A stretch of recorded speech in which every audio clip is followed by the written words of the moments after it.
Master শেষ হইলে ঋণের জন্য মানুষ আমার বাড়িতে প্রেসার দেয়, মাস্টার শেষ হইলে সন্তানের স্কুলের ফি দেওয়া লাগে, মাদ্রাসার বেতন দেওয়া লাগে, আল্লাহ ঠিক মতো কাজও পাই না।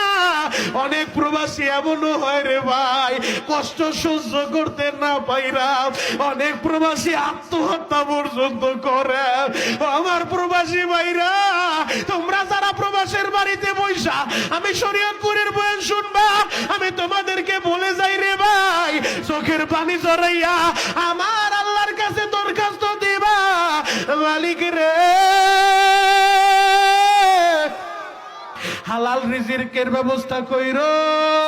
হারাম থেকে বাঁচায় রাখো। তোমরা ওই প্রবাসীদের জন্য দোয়া করবা, এই আলোক বালির যেই প্রবাসীরা, এই নরসন্দির যেই প্রবাসীরা, আমার শরীয়তপুরের অনেক প্রবাসীরা, আহারে তোমরা কি দেখো নাই রে ভাই, ইতালি যাইতে যাইয়া ইতালির উদ্দেশ্যে রওনা করছে মাদারীপুরের 10টা ছেলে, আহারে ওই সমুদ্রের ভিতরে ডুইবা দুনিয়া থেকে বিদায় নিয়ে চইলা গেছে, টাকার মেশিন চিরতরে বন্ধ হয়ে গেছে। ওই প্রবাসীদের জ্বালা আমার আল্লাহ ছাড়া কেউ জানে না।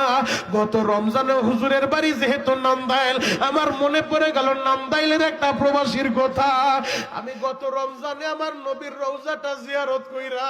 আমি যখন বের হইছি বাবা জান্নাতুল বাকি গেটের সামনে, হঠাৎ কইরা নামদাইলের একটা প্রবাসী ছেলে আমারে দেখা দৌড়া আমার কাছে আসছে, আইসা বলে শরীয়তপুরি ভাই এমন কোন দিন নাই আপনার বয়ান শুনি না ভাই, আপনি নবীর রওজার পাশে আইছেন, আপনি একটু আমার বাবার এই প্রবাসী জীবনে তো কষ্ট,